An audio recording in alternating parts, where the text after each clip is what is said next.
Como he dicho, este documental, este corto documental, el protagonista lo tenemos aquí, seguramente ya lo conoceréis, es Quique Poveda. Quique Poveda es un íntimo amigo, compañero de lucha y además, si tenemos ahora mismo esta conferencia, es gracias a su empeño, gracias a su trabajo, gracias a que en septiembre del 2016, cuando supo que había una conferencia de derechos humanos LGTB, tuvo claro que había que plantear y había que trabajar de una forma especial el tema del, perdón, el tema del VIH. Ahora Quique Poveda va a subir. Yo le pediría para él un aplauso, porque además, bueno, él va a responder a preguntas después del debate sobre el documental, pero yo creo que se merece un aplauso porque tuvo un sueño que fue esta conferencia y se ha hecho realidad.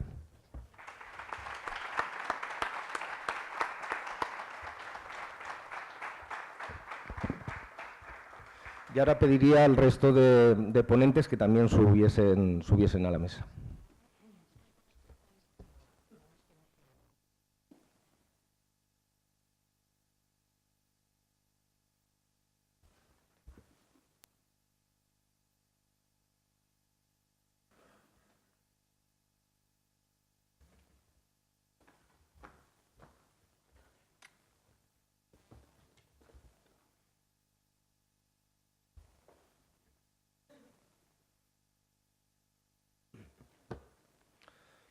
Bueno, yo antes de empezar sí que me gustaría pues hacer una pequeña reflexión, ¿no? Yo creo que esta mesa es una mesa especialmente importante, ¿no? Porque vamos a conocer la realidad en muchos países, en muchas localidades en el mundo, ¿no?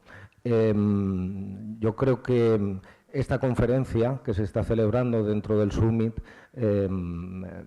es muy significativa. En mi opinión, dentro del colectivo LGTB tenemos muchos retos muy importantes, pero desde luego el mayor de los retos, en mi opinión, especialmente para hombres gays, bisexuales y mujeres transexuales, es el reto del VIH, ¿no? La comunidad científica está avanzando mucho en tratamientos, en investigación, pero hay otra realidad. Hay una realidad que se llama desigualdad, hay una realidad que se llama discriminaciones múltiples y hay una realidad muy dolorosa y que me gustaría dejar clara, ¿no? Que las grandes multinacionales pues siguen en muchas ocasiones con esos precios imposibles, haciendo que no sea posible que llegue estos avances a toda la población. Me piden que me separe, porque se me oye mucho. Y por último está el estigma, pero yo no me voy a extender mucho con el estigma, porque vamos a tener a María José Fuster después hablando sobre el tema. Voy a dar paso primero a... Si lo puedo ver. Seria Katzi. Él es investigador y activista LGTB de Pakistán. Muchas gracias.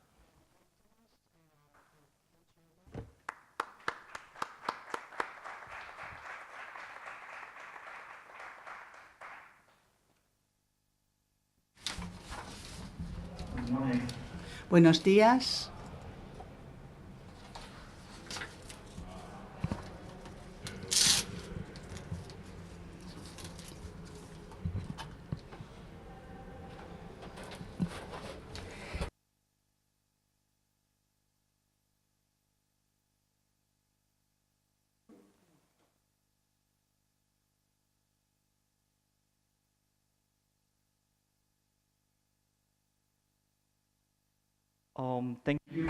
Gracias por invitarme a participar aquí.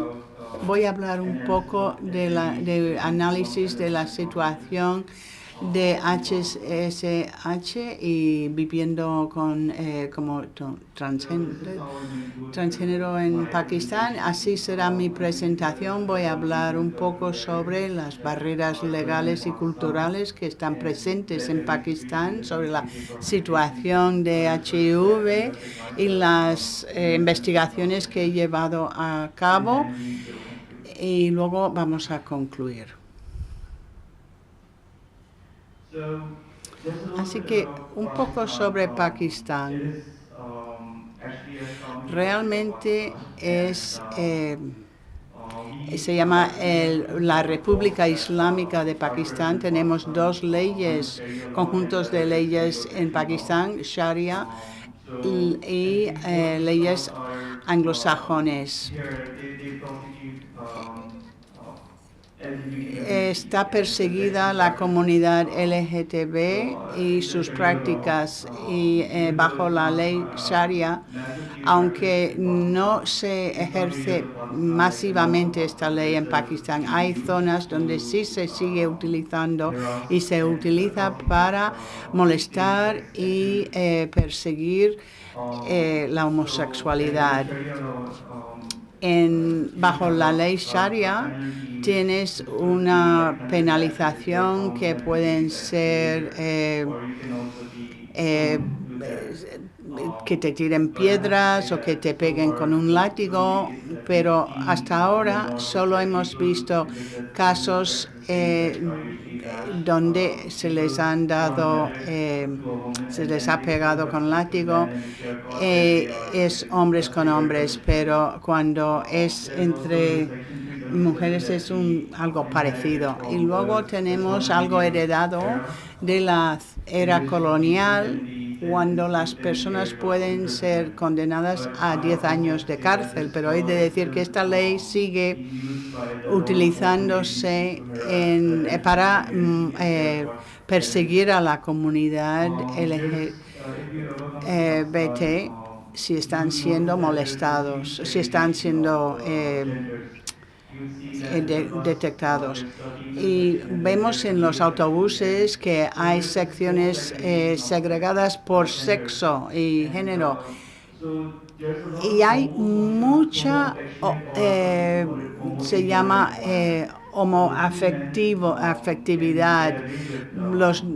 Es fácil para que dos hombres puedan hasta besarse y nadie piense que esto es homosexualidad, simplemente es amor de hermanos. Hay un pequeño espacio donde la comunidad LGTB puede relajarse, pero si se les pillan haciendo sexo pueden ser perseguidos. En cuanto a los derechos LGBT, tengo que decir que recientemente tenemos una tercera opción de género para los pasaportes, y también hay muchos trans donde se ve que en la política están participando en las elecciones. La comunidad trans se encuentran en India, en Bangladesh, tienen su propio idioma, su propia cultura, su propio idioma, y están dentro de la red transgénero. Esta comunidad normalmente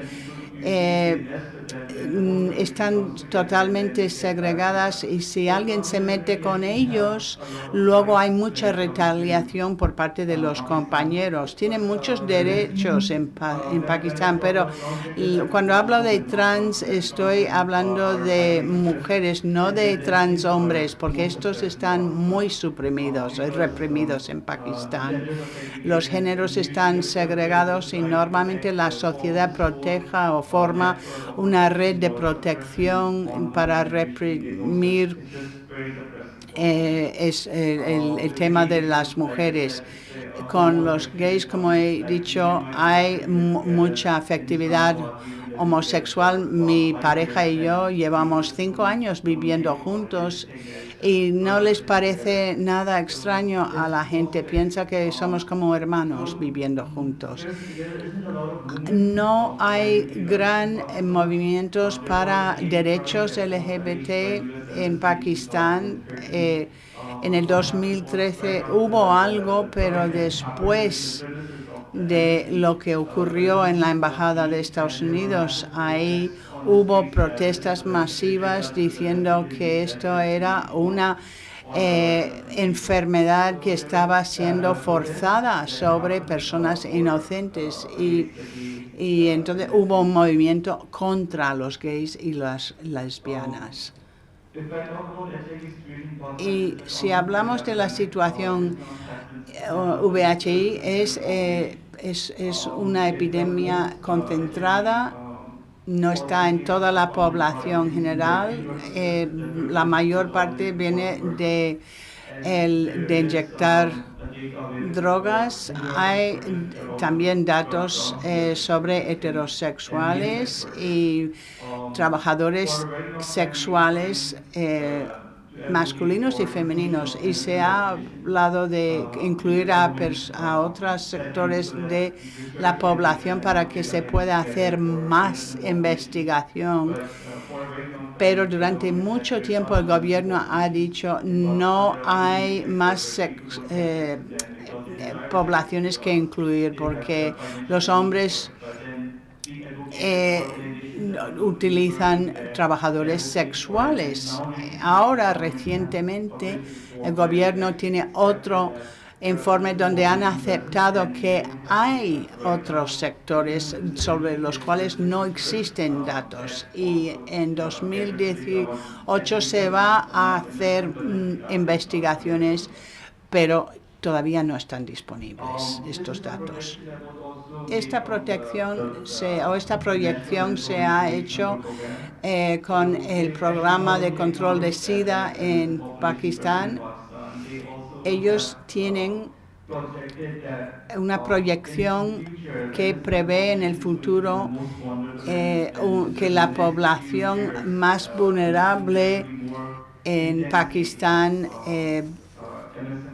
va a ser MSM o HSM y las personas trans.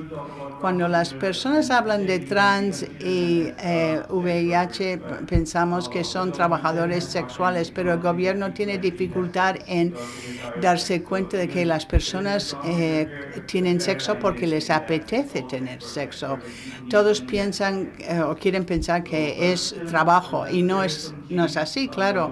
Hay cambios, el gobierno ahora está entendiendo que puede haber trabajadores y personas no trabajadores que tienen sexo con otras personas y con trans, porque lo quieren hacer. Estas son organizaciones dentro de la comunidad que se han formado con fondos globales. He hecho investigación sobre estas y he recabado datos que me ayudan a construir unos cimientos para más investigación cuando se habla de HSH y otros aspectos. Obtengo datos de todas estas organizaciones y luego veo por qué es tan baja la adherencia entre la población de HIV. De estas 6 organizaciones recabé datos y había 450 personas con HIV positiva, pero muchos no quisieron registrarse y seguir tratamiento. El gobierno, por tanto, dice que hay solo 100.000 personas con HIV viviendo en Pakistán, pero reconoce que muchas de estas personas no se hacen pruebas porque solo se suelen hacer cuando vas a tener una operación quirúrgica. Si no, no te haces la prueba. Y solo los datos que venían de organizaciones trabajando especialmente en esto y personas que se han sometido a cirugías. Hay muchas personas en Pakistán que tienen HIV, pero no son personas que han hecho las pruebas. Y si se hace la prueba, muchas veces o casi nunca se registran en los centros de la administración.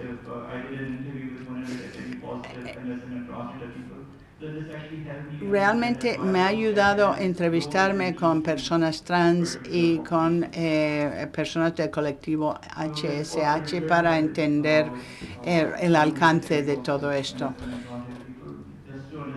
Para que entendamos las razones para la baja adherencia en las poblaciones, es necesario indagar bastante. Y una de las razones o uno de los hallazgos que tuve en la investigación es que las personas más jóvenes, y creo que esto es algo que todos hemos sentido, lo comprendemos, es que los jóvenes son los que menos cuidados reciben, no acuden, y entonces dentro de los colectivos HSH y trans he encontrado lo mismo, y un factor era la falta de educación. Estos eran los que menos cuidados recibían, y a medida que subía el nivel de educación, más cuidados sanitarios había. Las personas que ganaban más de 10.000 rupias, que es igual, por ejemplo, a lo mejor a 100 euros cada mes, solían recibir tratamiento. Así que la economía personal también es importante para conseguir tratamiento. Y el estado de las relaciones es importante, estatus social. Los participantes varían ahí. Un hallazgo que encontré era que las personas que trabajaban en sexo tenían menos cuidados sanitarios, y los que no eran trabajadores recibían más cuidados, y los que eran menores de 30 años trabajaban más en sexo, así que los jóvenes estaban en más riesgo para contraer HIV y no estar asegurados de no contraer otras infecciones. Esto también es un esquema donde vemos que cuanto más mayor se es, más cuidados sanitarios se suele recibir, y si eres joven estás más fuera del sistema sanitario. Esto también es lo que he comentado antes. Las personas, cuanto más menores, más incidencia de trabajo sexual. Y cuando les pregunté si tenían conocimientos de VIH antes de testarse, 65% de las personas dijeron que no tenían nada de conocimiento sobre VIH. Vemos que hay una enorme brecha en el sistema, que tiene que haber más educación, más formación por parte del gobierno para la población. He preguntado a muchos si estaban satisfechos con la confidencialidad en los centros de tratamiento. Dijeron que sí, pero luego cuando yo fui a un centro vi una sala muy pequeña con cientos de personas con HIV sentados juntos, y todos supieron o sabían de los demás, y entonces el concebir qué significa esto, hay que darse cuenta que es distinto para los pakistaníes. Están obligados a sentarse con cientos de personas con HIV. Realmente eso no es confidencialidad, pues ellos no lo entienden así. Y cuando hice otra investigación, me entrevisté con 100 personas trans y les pregunté si se habían sentido que sus derechos fueron violados. Y me dijeron que no, todos estaban atentos. Y luego les pregunté si les habían violado y el 70% dijo que sí. Y pregunté, ¿habéis sido molestados por la policía? Y el 78% dijo que sí. Entonces, entender cuáles son nuestros derechos. Es que es muy diferente en Pakistán. Muchas personas no sabían su CD4. Los centros de tratamiento no aseguraban que pudieran los pacientes saber cuáles eran sus resultados CD4 y cuán importante era saberlo. Y muchos no sabían ni siquiera qué era.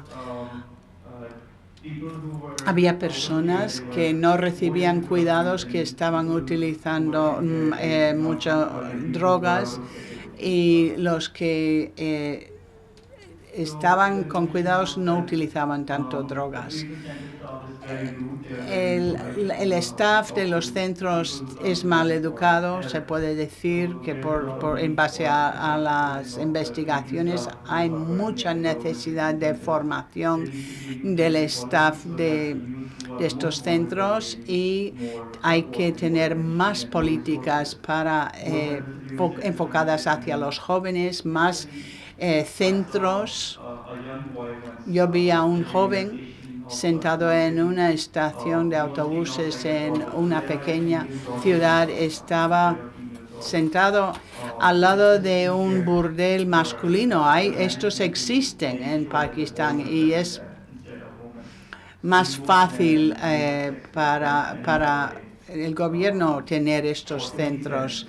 Puedes ir y tener sexo con un niño, un chico, por medio euro, 50 céntimos, y suelen tener 13, 14 años. Vi a un jovencito sentado fuera del burdel, tenía una infección de levadura por toda la boca y no podía hablar. Yo hablaba el idioma local y le pregunté qué tal estaba, y él sacó un papel que ponía que tenía HIV y tenía que ir a otra ciudad que estaba a 6 horas. Y le dije, ¿cómo vas a ir? Y no pudo responder, no podía hablar por la infección bucal que tenía. Si hubiera habido un centro de tratamiento en esa ciudad, no habría tenido que ir tan lejos hasta Karachi. Pero fue tristísimo. Y hay una necesidad para diferentes regímenes médicos y para educar a la población sobre SIDA y apoyar una mejor nutrición para los positivos. Aquí tenemos fotos de algunos miembros del personal que está trabajando con las organizaciones. Gracias.